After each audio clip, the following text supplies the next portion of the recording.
So good afternoon, student. Today we study about the classification based on application on or function.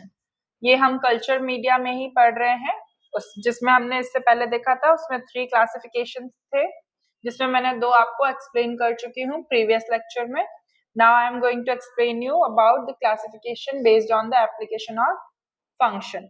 So on the basis of application, bacteriological media may be classified follows. कितने classification में follow होता है ये? सबसे पहला आता है cultivation media.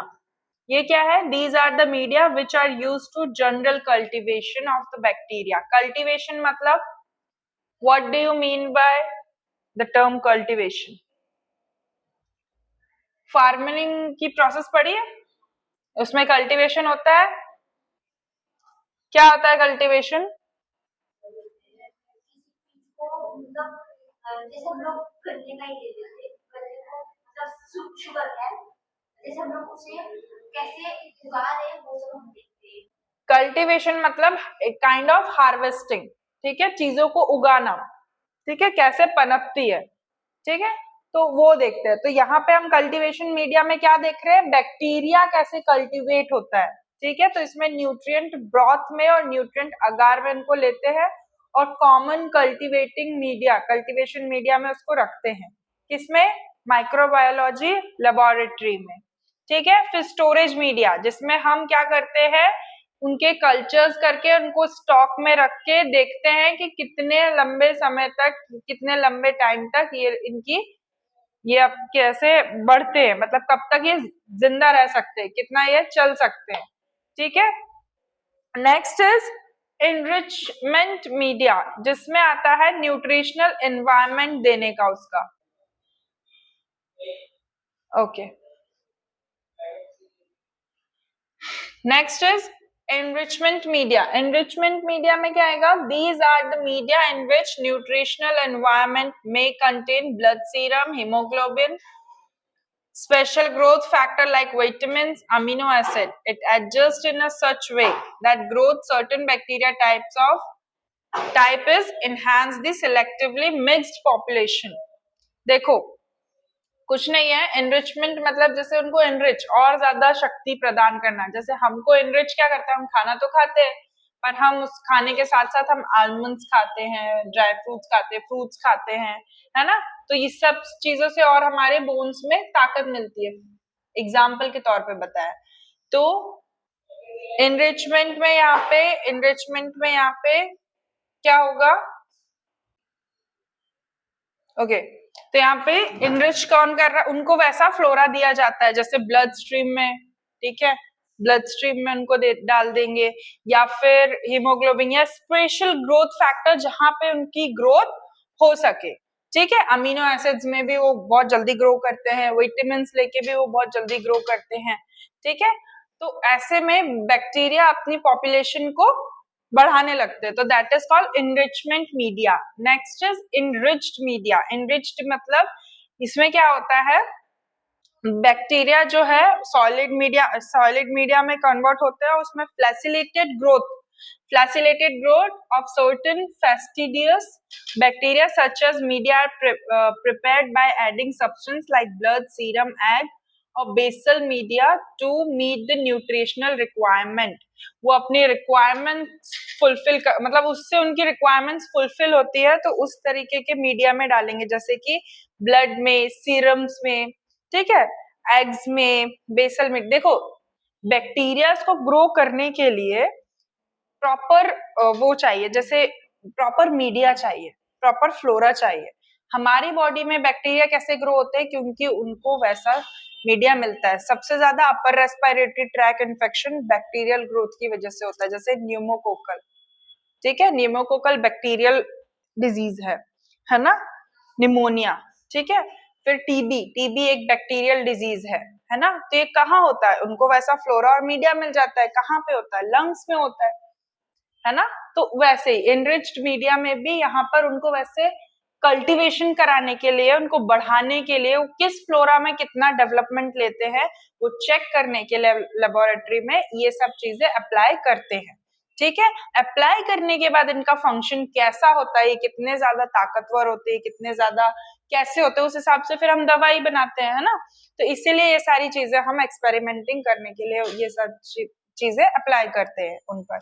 Next हम बात करते हैं यहाँ पे differential indicator media. Differential indicator media जिस ऐसा मीडिया है जिसमें डिफरेंशिएट होता है, डिफरेंशिएशन होता है किसका, टू ऑर्गेनिज्म का, जिसमें उनके कैरेक्टरिस्टिक रिएक्शन अलग अलग मीडियाज में अलग अलग तरीके से दिखेंगे। जैसे तुम सभी एक क्लास में पढ़ते हो, ठीक है, लेकिन तुम सब अलग अलग हो, ठीक है। ये तुम अदिति है, ये सेजल है, ये क्या है, वृशाली है ना, पर क्लास कौन सी है, एक है। ये वैसे ही बैक्टीरिया एक उसकी स्पीशीज हो गई, बैक्टीरिया हो गया, ठीक है, पर उसमें अलग अलग जैसे स्ट्रेप्टोकोकाई, स्टेफाइलोकोकाई, है ना, स्टेफाइलोकोकस, ठीक है। ये सारे चीजें क्या है, बैक्टीरिया के अलग अलग फॉर्म है, अलग अलग उनके कैरेक्टरिस्टिक है। कोई सा बैक्टीरिया कोई और डिजीज को कॉज करता है, कोई बैक्टीरिया कोई और डिजीज को कॉज करता है।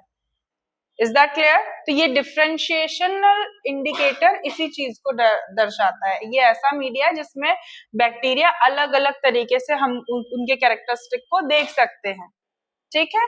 Next is selective media. What do you mean by selective media? The media allow the growth of selective group organism by inhibiting other by the various inhibitors like antibiotics, dyes, bile salt।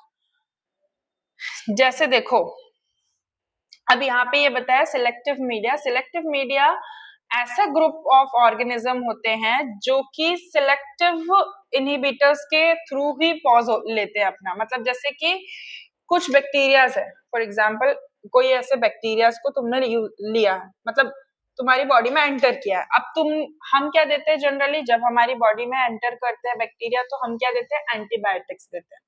तो कभी कभी वो antibiotics काम नहीं आते, क्यों? क्योंकि वो उनका इनहिबिटर है ही नहीं, उस बैक्टीरिया का इनहिबिटर वो है ही नहीं कि उसकी ग्रोथ उस एंटीबायोटिक से रुक जाए, ठीक है। तो क्या करेंगे, उस बैक्टीरिया को कुछ और चीज मारेगी, तो हमको इम्यूनिटी बूस्टर मतलब उसके सिम्टोमेटिक ट्रीटमेंट देते हैं फिर जिससे हमारी जो इम्यूनिटी है वो बूस्ट हो, है ना। जिससे वो इम्यूनिटी बूस्ट हो तो फिर उसको जो जैसे कि बाइल सीरम हो गया, उससे उसके थ्रू इम्यूनिटी बूस्ट होगी तो वो उससे फाइट कर पाएगा, है ना।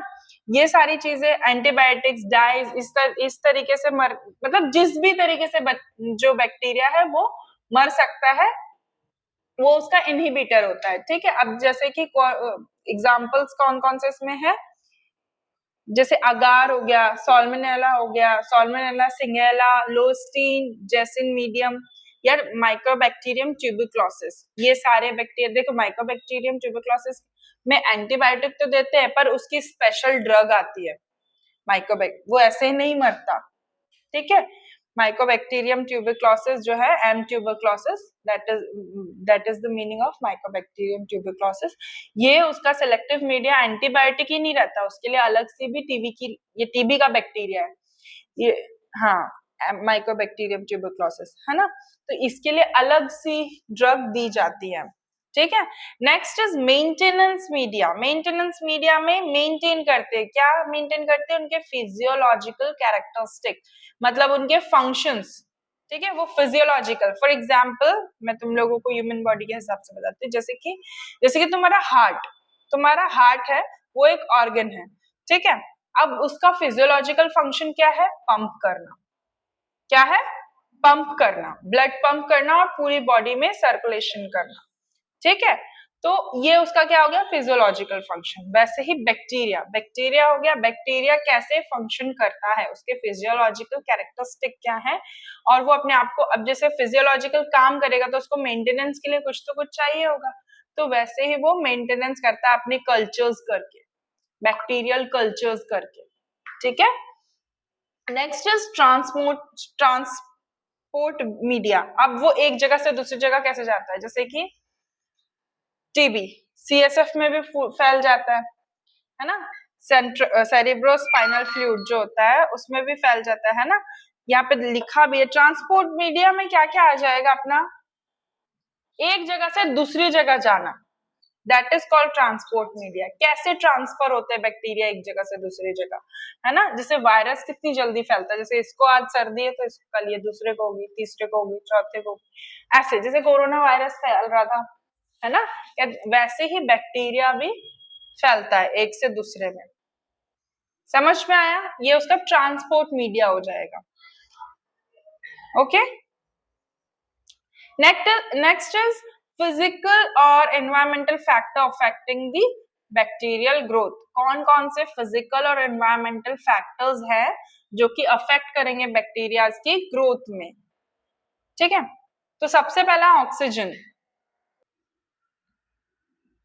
Okay, so oxygen is a universal component of the cell and is always provided in a large amount by water. Bacteria differ in their requirement for molecular oxygen and are mainly divided into two groups, anaerobes or aerobes. ठीक है, first is aerobes and second one is anaerobes. As I told you previously, पहले कि मैंने बताया था तुमको कि aerobes और एनारोब्स क्या होते हैं। Aerobes which are required oxygen और एनारोब्स, ओके, फिर यहाँ पे क्या बताया गया एरोब्स और एनारोब्स के बारे में। एरोब्स क्या होते हैं? जो ऑक्सीजन की प्रेजेंस में ग्रो करते हैं, ऐसे बैक्टीरिया जो ऑक्सीजन की प्रेजेंस में ग्रो होते हैं, और एनारोबिक जिनको ऑक्सीजन रिक्वायर्ड नहीं होता फिर भी उनकी ग्रोथ होती है। ठीक है, तो यहाँ पर ऑक्सीजन एक पहला फैक्टर हो गया बैक्टीरियल ग्रोथ के लिए। ठीक है, उनके फिजिकल मतलब अपनी चीजों को बढ़ाने के लिए। Next is the further divided into two group. यहाँ पे भी दो ग्रुप में डिवाइडेड है, एक ऑब्लिगेट स्ट्रिंगेंट और स्ट्रिक्ट एरोब्स होते हैं, और एक ऑब्लिगेट स्ट्रिंग्ड स्ट्रिक्ट एनारोब्स होते हैं। जो ऑब्लिगेट स्ट्रिंगेंट और स्ट्रिक्ट एरोब्स होते हैं वो ऑक्सीजन की प्रेजेंस में ही सिर्फ ग्रो करते हैं, और जो एनारोब्स होते हैं उसी का अपोजिट, वो सिर्फ एब्सेंस में ही ग्रो करते हैं। Then third one is facultative. Facultative में नॉन स्ट्रिंगेंट होते हैं, एरोब्स होते हैं जो, वो क्या करते हैं, they are anaerobes that can grow even the presence of oxygen. ये फैकल्टेटिव नॉन स्ट्रिंगेंट एरोब्स जो हैं, अगर वहां पे ऑक्सीजन नहीं हो तो भी वो सरवाइव करेंगे, है ना। अब तुम बोलो कि मैडम एरोब्स तो आपने बताया कि ऑक्सीजन के प्रेजेंस में ही करते हैं, पर यहाँ पे ऐसा क्यों? क्योंकि बेटा ये दूसरी टाइप के बैक्टीरिया है, इसमें नॉन स्ट्रिंगेंट लगा है। नॉन स्ट्रिंगेंट एरोब्स मतलब ये ऑक्सीजन हो तब भी और ना हो तब भी, ठीक है, तभी भी ये क्या करेंगे, ग्रो करेंगे। लेकिन फैकल्टेटिव नॉन स्ट्रिगेंट एनारोब्स की कंडीशन में ये क्या होगा, इसमें ये एब्सेंस अगर ऑक्सीजन का होगा तो ये क्या करेंगे, ग्रो कर जाएंगे। ठीक है, एनारोब्स और एरोब्स नॉन स्ट्रिगेंट। ठीक है, तो अगर एरोब्स रहेंगे तो वो एनारोब्स के जैसे काम करेंगे, और अगर एनारोब्स रहेंगे तो वो एरोब्स के जैसे काम करेंगे। मतलब एरोबिक और एनारोबिक रहे, अगर एरोबिक रहे तो भी वो एनारोबिक के जैसे काम करेंगे, मतलब ऑक्सीजन की प्रेजेंस होगी तो भी वो उनको ऑक्सीजन की रिक्वायरमेंट ही नहीं होगी। लेकिन अगर जो नॉन स्ट्रिगेंट एनारोबिक है वो क्या करेंगे, वहां पे वो एनारोब्स के जैसे काम करेंगे। अगर ऑक्सीजन प्रेजेंट नहीं होगा तो वो एनारोब्स के जैसे एक्ट करने लगते हैं, वो एरोब्स के जैसे एक्ट करने लगते हैं। समझ में आया? नहीं आया? नहीं आया? देखो हमने क्या पढ़ा था, एरोब्स क्या होते हैं, एरोबिक बैक्टीरिया क्या होते हैं, जो कि ऑक्सीजन की प्रेजेंस में, ऑक्सीजन की प्रेजेंस में काम करते हैं, और एनारोबिक क्या होता है, ऑक्सीजन के एब्सेंस में। पर यहाँ पे फैकल्टेटिव नॉन स्ट्रिगेंट एनारोब्स जो हैं, एनारोब्स मतलब जो कि एब्सेंस ऑफ ऑक्सीजन में काम करते हैं, तो यहाँ पे जो एनारोब्स हैं वो इस कंडीशन में, इस नेचर में एरोबिक के जैसे काम करेंगे, मतलब उनको ऑक्सीजन चाहिए रहेगा, और जो एनारोब्स हैं, सॉरी जो एरोब्स हैं वो एनारोब्स के जैसे काम करेंगे, मतलब उनको ऑक्सीजन नहीं चाहिए, चाहिए नहीं चाहिए तो भी वो ग्रो करेंगे, ऐसा अपोजिट हो गया। ठीक है, मतलब अगर नाम एरोबिक का है तो वो एनारोब्स बन जाएंगे, और नाम अगर एरोब्स का है तो वो एनारोबिक्स बन जाएंगे। समझ में आया? लाइन पढ़ो। ठीक है, नेक्स्ट इज टेम्परेचर। टेम्परेचर क्या होगा? It is the most important factor that determines the rate of growth, multiplication and death of all living organism.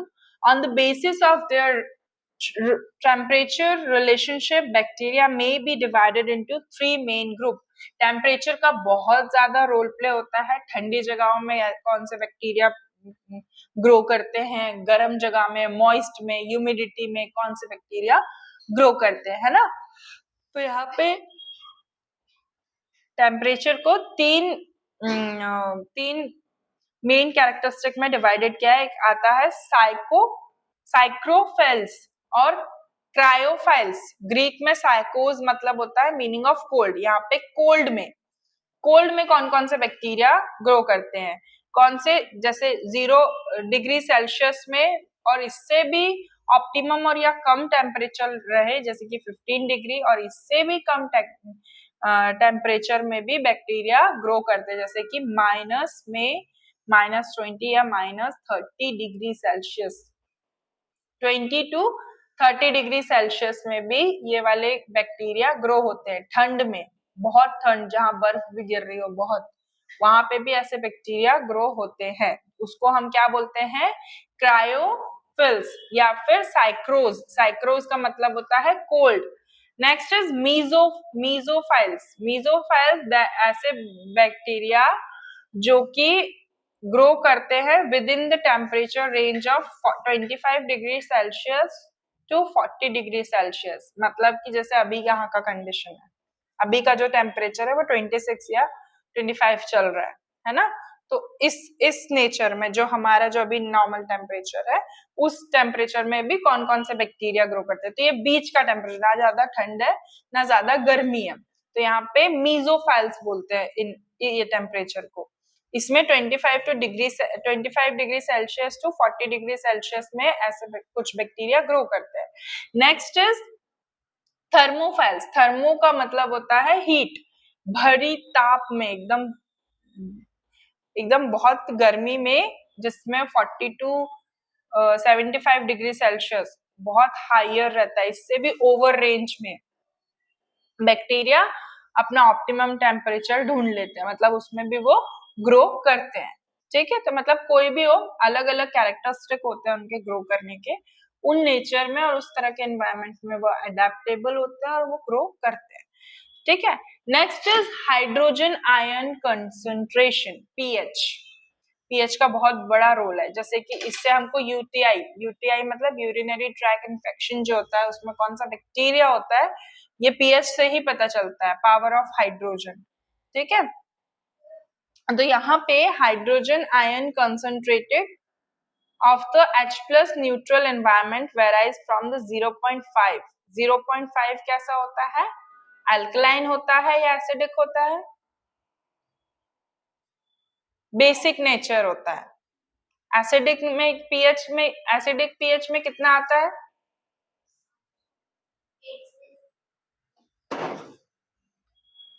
कितना होता है?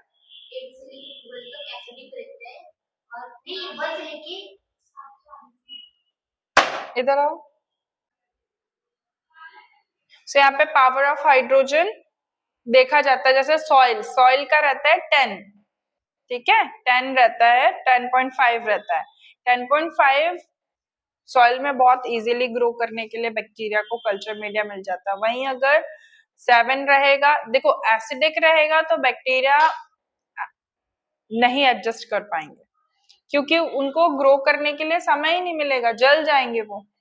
ठीक है, जितना ज्यादा एसिडिक। हमारे वजाइना का जो पीएच है वो इतना इसीलिए एसिडिक रहता है बिकॉज ऑफ इन्फेक्शन। हमारी वजाइना जो सिक्रीट करती है ना वो अपने आप को साफ करती है, ठीक है, कि ताकि वहां पे कोई भी बैक्टीरिया ना हो। हमारी वजाइना डायरेक्टली कांटेक्ट रहता है उसका फ्लोर से, है ना। लेकिन जो मेल्स होता है, मेल्स में इतना ज्यादा चांसेस नहीं होते हैं इन्फेक्शन के बिकॉज ऑफ कि उनके ऊपर मतलब उनके पीनस पे एक और स्किन रहती है, समझ में आया, जिसमें जो कि तुम अभी रिप्रोडक्टिव सिस्टम में पढ़ोगे, ठीक है, फोर्थ स्किन जिसको कहा जाता है। ओके, सो इस वजह से वो मोर प्रॉन टू बैक्टीरिया होती है, मोर प्रॉन टू मतलब वजाइना जो है मोर प्रॉन टू बैक्टीरिया होती है, ठीक है। तो इसी तरीके से यहाँ पे जो बैक्टीरियाज है उनका पीएच देखा गया है कि किस कंडीशन में, अल्कलाइन में या अल्कलाइन में या एसिडिक में कौन से बैक्टीरिया ग्रो करते हैं, कौन से नेचर में वो ग्रो करते हैं। जो बैक्टीरिया एसिडिक में ग्रो करते हैं उनको हम एसिडोफाइल्स बोलते हैं, और जो बैक्टीरिया अल्कलाइन में ग्रो करते हैं वो एकाइलीफाइल्स बोलते हैं, और जो बैक्टीरिया न्यूट्रल पीएच में होते हैं वो होता है न्यूट्रोफाइल्स, ठीक है। न्यूट्रल पीएच पानी का आएगा, ठीक है, 7 आएगा या फिर 7-8 ऐसा आएगा, ठीक है। इसलिए आज पीएच पेपर सब लेना और पीएच में डिटेक्ट करना, मिल जाएगा तुमको, स्टेशनरी पे मिल जाएगा। Next is osmotic pressure. Osmotic pressure क्या होता है? ये osmotic pressure cell wall, bacteria की सेल वॉल में रहता है, जो कि वाइड रेंज तक फैला हुआ होता है। ऑस्मोसिस पढ़ा है सर ने? ऑस्मोसिस क्या होता है? ऑस्मोसिस की प्रोसेस बताई है, हायर कंसंट्रेशन से लोअर कंसंट्रेशन की ओर जाते हैं particles through the semi permeable membrane. बताए क्या होता है श्रद्धा ऑस्मोसिस? क्या होता है? That is called osmosis. ऐसे डिफ्यूजन होता है, ठीक है। डिफ्यूजन क्या होता है? डिफ्यूजन हायर कंसंट्रेशन से लोअर कंसंट्रेशन की ही ओर जाता है, ऐसा होता है। लोअर कंसंट्रेशन से हायर की तरफ जाता है, ठीक है। फॉर एग्जाम्पल परफ्यूम्स, देखो जब तुम परफ्यूम लगाते हो तब तुमको स्मेल नहीं आती, लेकिन तुम उस कमरे के एंड में जो खड़ा हो रहेगा उसको स्मेल आ जाएगी। क्यों? तुमने लगाया, तुमको आनी चाहिए, मतलब यहाँ कंसंट्रेशन ज्यादा है, कंसंट्रेशन लोअर कहाँ है? उस पर्सन के पास, तो उसको स्मेल आ रही है, तो लोअर से कहाँ आ रहा है? हायर कंसंट्रेशन, उल्टा होता है, ठीक है। उसको हम डिफ्यूजन कहते हैं। उसका एग्जाम्पल है परफ्यूम का एग्जाम्पल बेस्ट है मेरे ख्याल से, है ना। किसी भी चीज की स्मेल हो तुमको नहीं आएगी, जहां से हुआ है वहां नहीं, जो नेक्स्ट बंदा है नेक्स्ट टू यू और जो नेक्स्ट है उसको ये होगा। जैसे आलू, आलू आलू रहता है ना, आलू में तुमने पानी डाल के वो एक्सपेरिमेंट किया है बायोलॉजी में, है ना। उसमें वो तुमको सिखाया होगा, पानी डाल के उसको होल किया होगा, कैसे जाता है ऊपर से नीचे, धीरे धीरे धीरे डिफ्यूज होता है, हायर कंसंट्रेशन में रहता है, फिर लोअर कंसंट्रेशन में कहाँ जाता है देखते देखते पानी। जबकि पोटैटो में तो छेद भी नहीं किए, फिर भी ऐसा होता है ना। ये हमने एक्सपेरिमेंट्स किए हैं अपने बायोलॉजी में, ठीक है। तो ये होता है, तो वो ऑस्मोटिक प्रेशर, यही। अब ऑस्मोटिक प्रेशर ये कहां पर हो रहा है? बैक्टीरिया की सेल वॉल, बैक्टीरिया की जो सेल वॉल है उसके अंदर चल रही है ऑस्मोटिक प्रेशर, ठीक है। तो ये ऑस्मोफोबिक, ऑस्मोफिलिक, हेलोफिलिक और ऑस्मोड्यूरिक, ये 4 तरीके की प्रेशर होते हैं, जिसमें माइक्रो ऑर्गेनिज्म डिहाइड्रेशन में होता है, subject subtract to high osmotic concentration. High osmotic concentration की वजह से डिहाइड्रेट होता है, जिसको हम ऑस्मोफोबिक बोलते हैं, ठीक है। पानी में नहीं पनपते ये बैक्टीरिया। ऑस्मोफिलिक, जिसमें ये बेस्ट सब्सट्रैक्ट होते हैं हाई ऑस्मोटिक कंसंट्रेशन के, ये माइक्रो ऑर्गेनिज्म, ये जो सबस्ट्रेट है वो इजीली ग्रो करती है।